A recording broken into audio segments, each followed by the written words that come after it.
A very good morning to all of you. And today I'm going to talk about another important topic, and which is also very close to all of you. And the topic of today's lecture is PhD degree or doctoral degree or doctoral research. Now, at a face of it, PhD degree to a very naive person may seem like it is similar to any other degree. For example, high school degree, school living, class 10 degree, 12 degree, BSc degree, MSc degree. So it may seem that, well, it is nothing but similar to any of the degree, any other degree that you may have. But you would soon discover that PhD is a totally different kind of degree. There are several ways in which PhD is different from other degrees. For example, for most other degree, there is a fixed duration that school living degree is after 10 years, plus 12 degree is after 2 years, BSc after 3 years, MSc 2 years, but PhD is not time bound. It is different from other degrees in this aspect that there is no time limit to a PhD.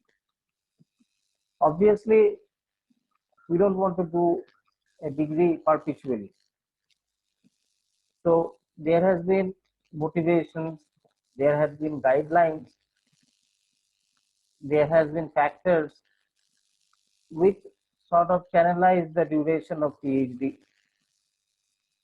And to the extent right now, the funding agencies who funds you for PhD say that it must be completed within 5 years, as they would give you scholarship for 5 years.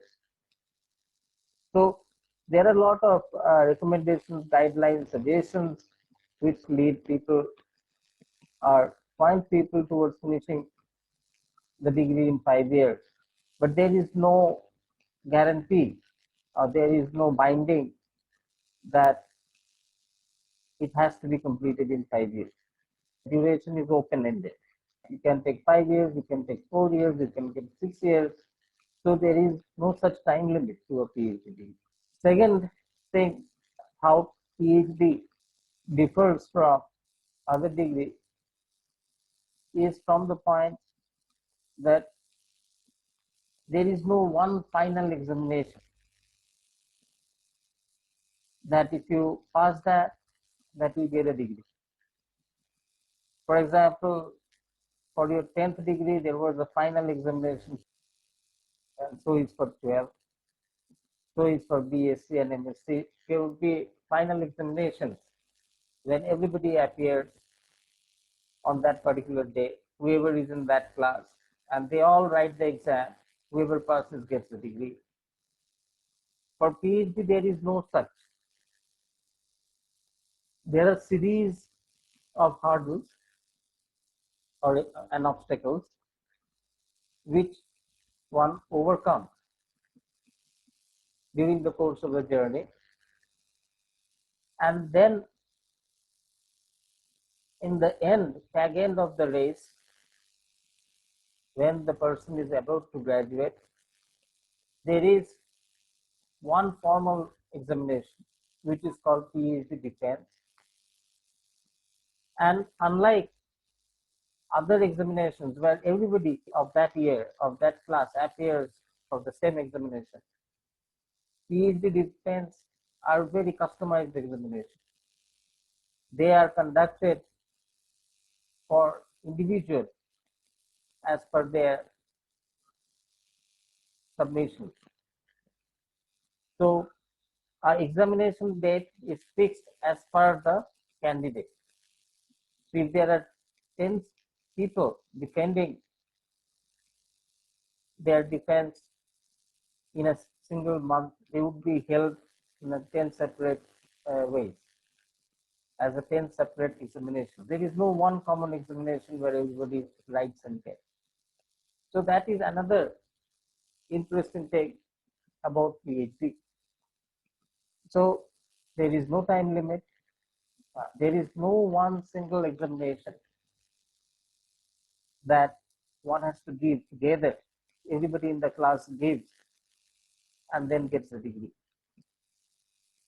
So all of this highlights the uniqueness of PhD, how PhD as a degree differs from all other degrees.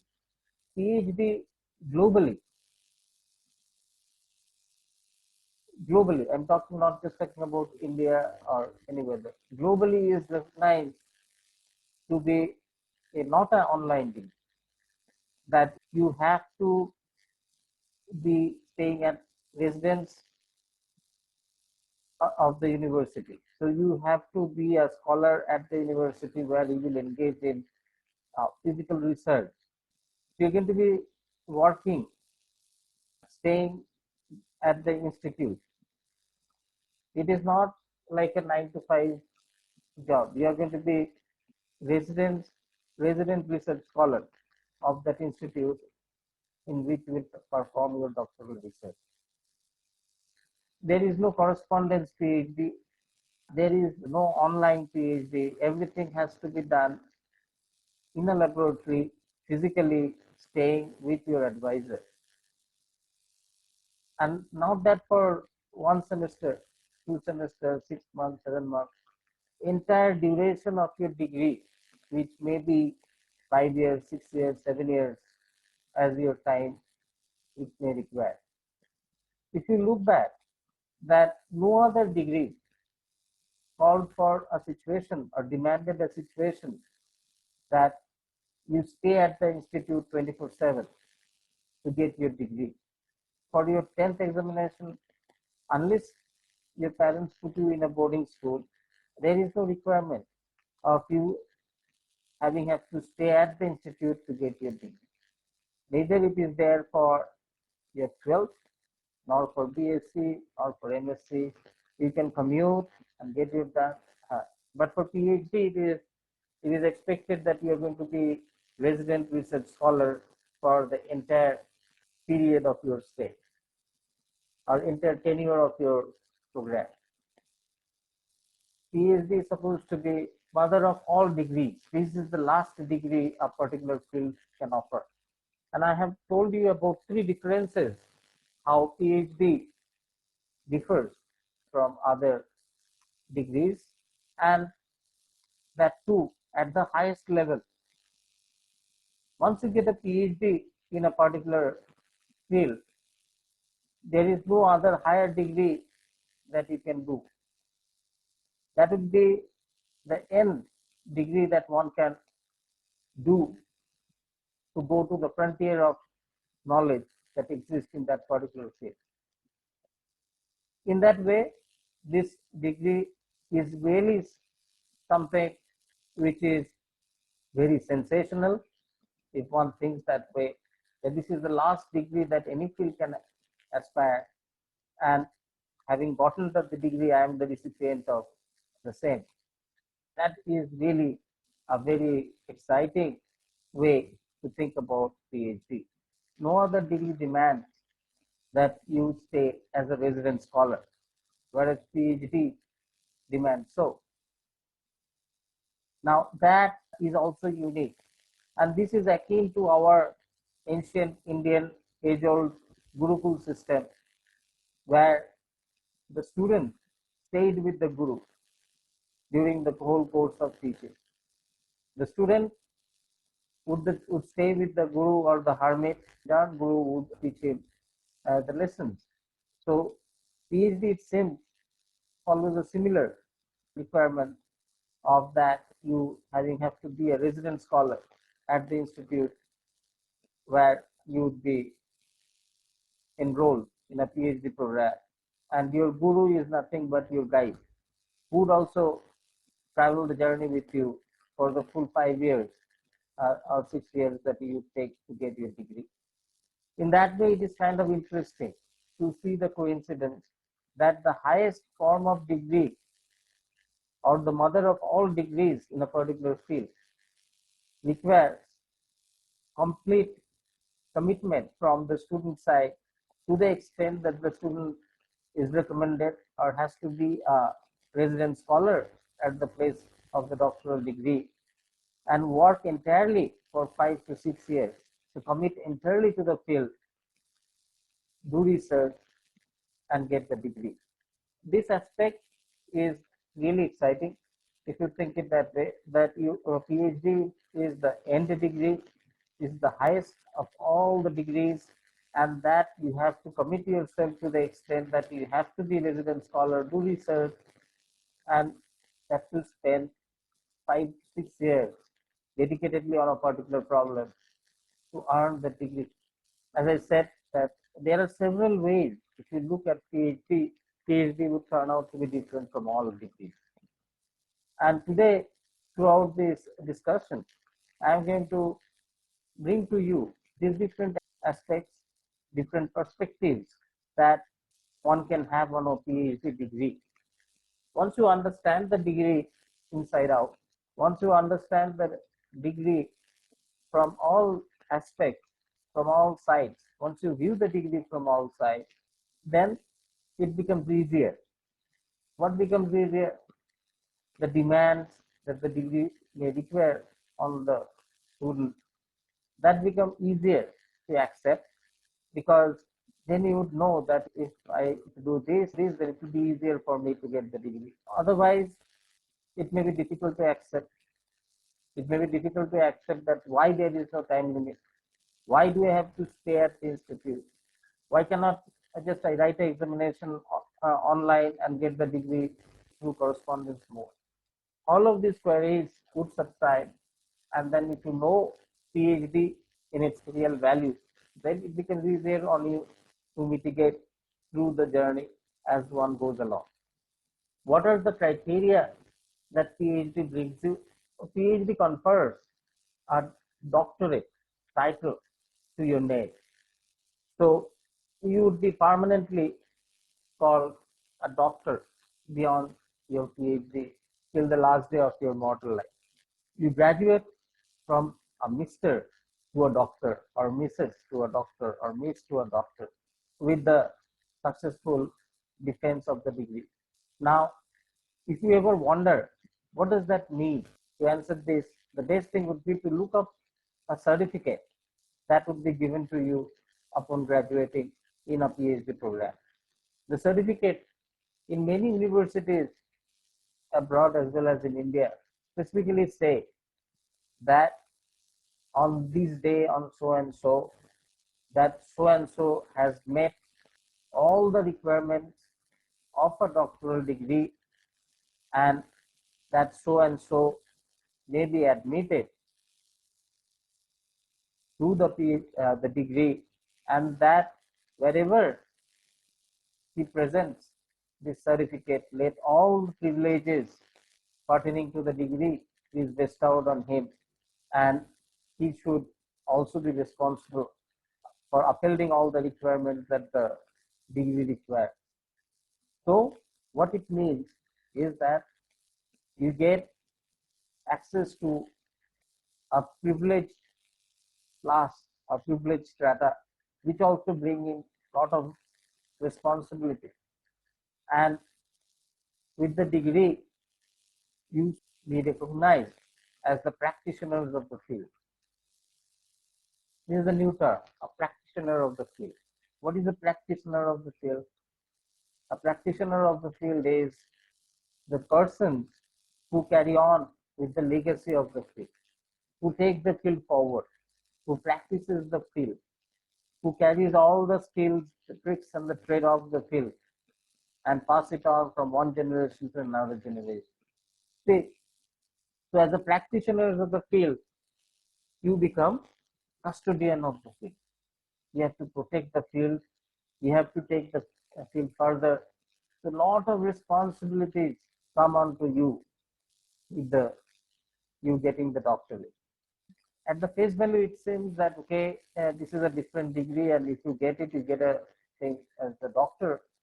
And once you become a doctor, you get admitted to a special class of people scholars or people of that particular field, and that you would be looked upon as one to be a practitioner of the field.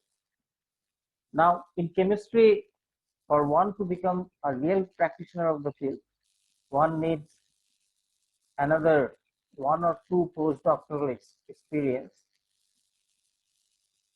So the field is so demanding, so competitive, that just by getting a degree, one does not secure a permanent, independent research description profile.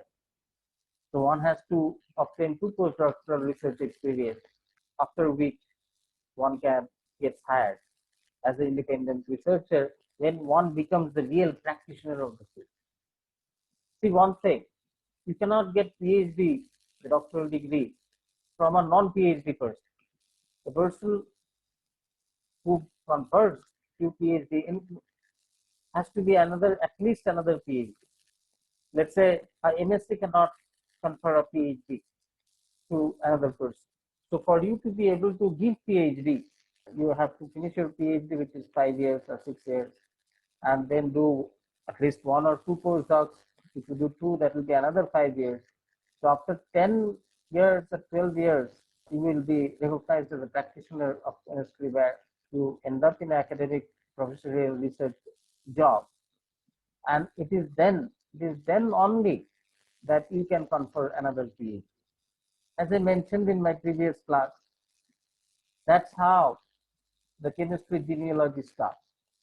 So every PhD will have a guide, and every guide will have his or her guide.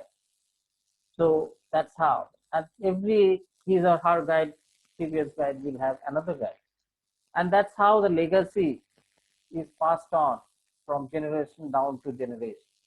It's a beautiful relay of knowledge and expertise that passes down via academic genealogy over centuries and centuries through generations and generations of PhDs. So, how to keep the chain growing? Well, as a student, you would work hard towards getting a PhD. That will be the first barrier to clear. Now, once you have done that, the next barrier to clear would be to go to a position where you can confer a PhD. Then the link gets connected. Then the relay is completed. You take one PhD from your advisor, and after, when you have become an independent researcher, a practitioner of the field throughout the next tenure of your professional career, if you produce 20 PhDs, you have taken one from your advisor, you produce 20, 25, or 30, or 100, and when those PhDs, they become practitioners of the field, they become independent researchers, they would produce again PhD in turn, and this is how baton of knowledge is relayed from generations to generations, from centuries to centuries, across continents to continents, and that only shows that science has no barrier, knowledge has no barrier, and it's like a flowing water which flows strong over different obstacles and goes down, hopping from one stone to another. So it seems that PhD obviously is a different degree. There is no time limit. There is no one singular examination at the end of the academic year for everybody, like JEE or GATE or NET, where everybody goes to a center, writes the examination. No, you have custom examination, which is PhD defense, held for each individual appearing for the exam. Think, if all the JEE people could take the JEE at a time and date of their convenience, not on a single day, how much different would that be, would have been? So there are 14 lakhs people taking the JEE. There will be 14 lakhs exams spread over, and there is no guarantee that it has to be in a singular year. But PhD is like that. It's like, from a common perspective, It is totally untenable, unrealistic, not feasible logistically, and exactly that is what is done for this particular degree, and that sort of says that why this degree is so special. Also, it calls for you being a resident scholar for the entire duration of your program, and that also makes PhD a very special degree than the rest of the degree.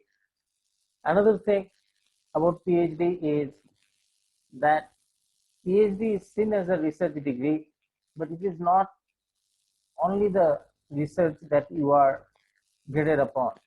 For example, you may want to look right now at any thesis which would be submitted or which has been submitted from your laboratory, and may want to look at the first page of a dissertation.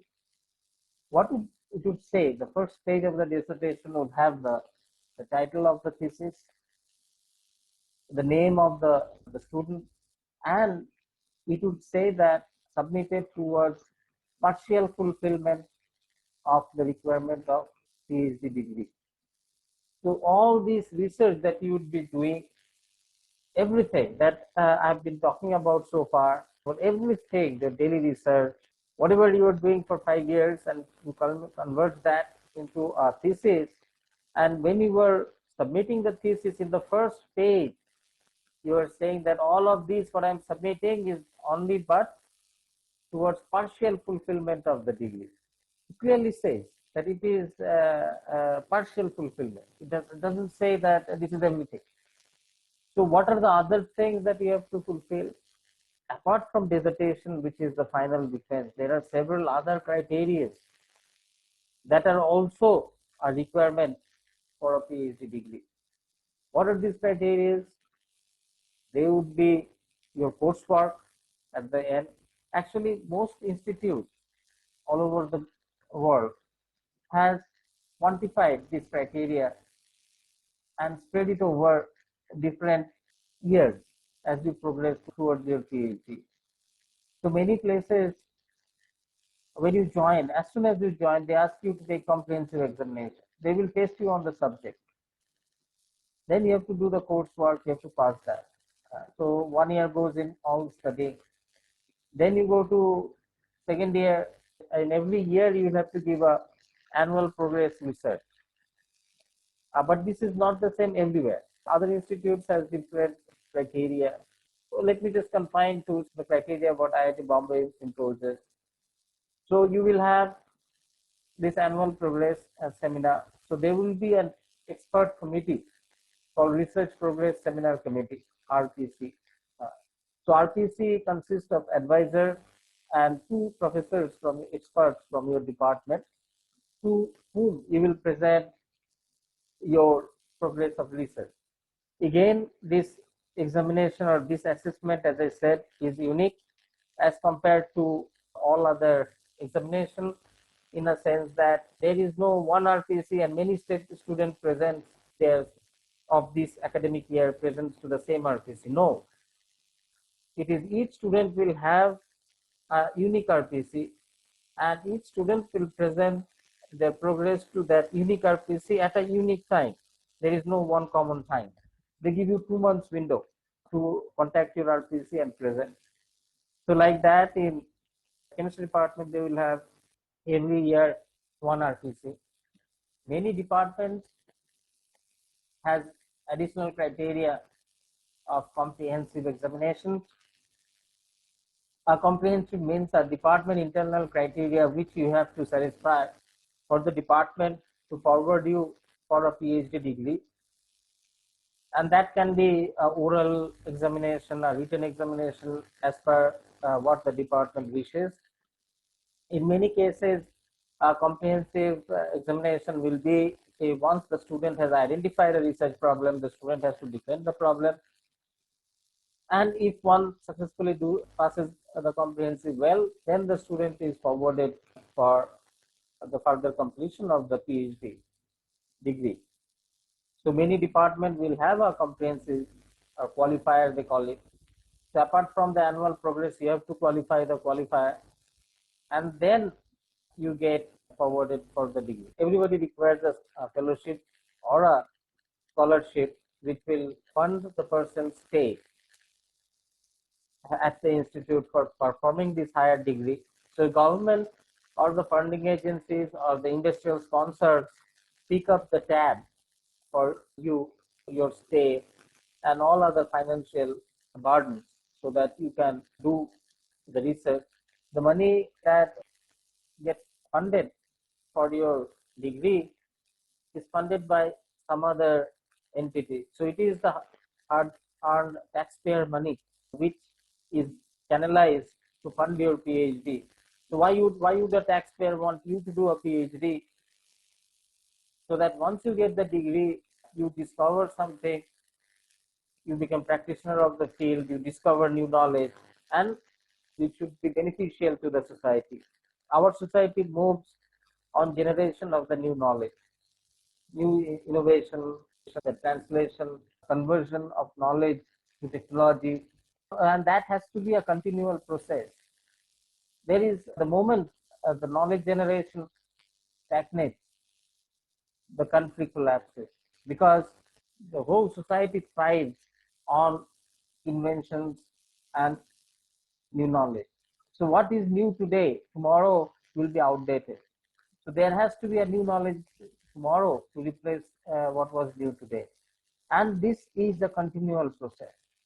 And we need people with amount of expertise in a particular field, and they all these people come from PhD, where they do research for 5 years, 10 years to attain to the state where they can able to generate new knowledge and which will be beneficial to the society. And this is recognized, this whole process is recognized by every state, every nation, everywhere. Now, the funding agencies who release your monthly salary, they don't release right away for 5 years. No, they also monitor you. What if you stray in the middle of the program?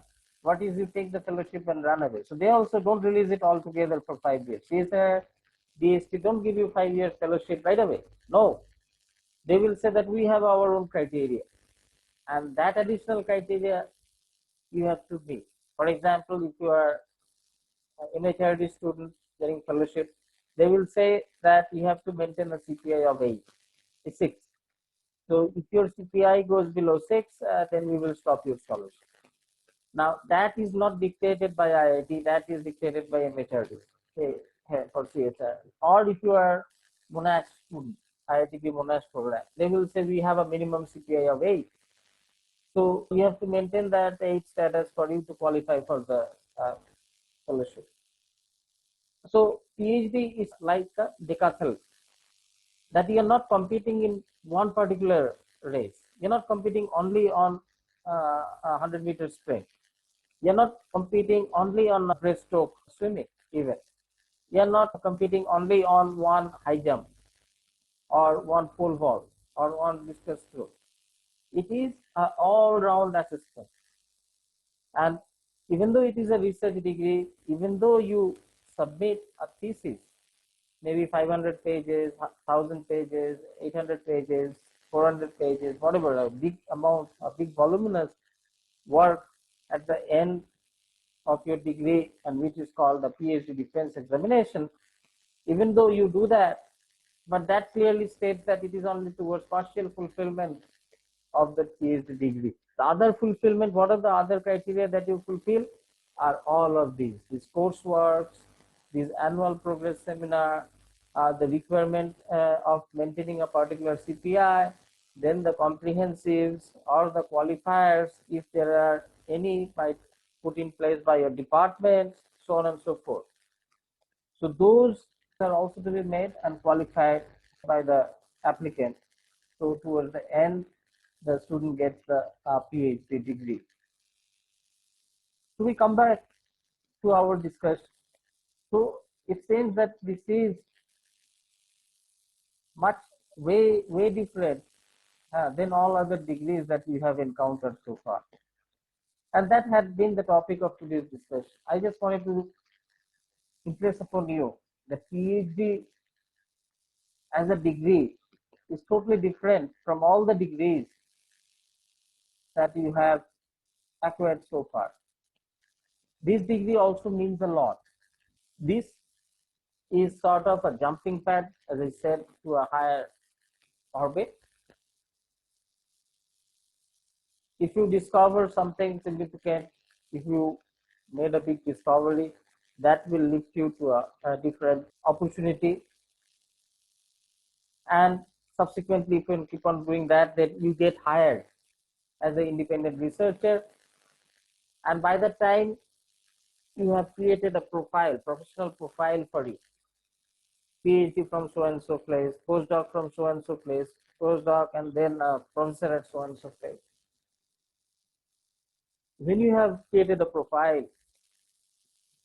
then the pedigrees that you have, all the great places that you have been to, all the prestigious institutions that you have worked at, they become your pedigree, like the ornaments you're wearing, the decorations on you.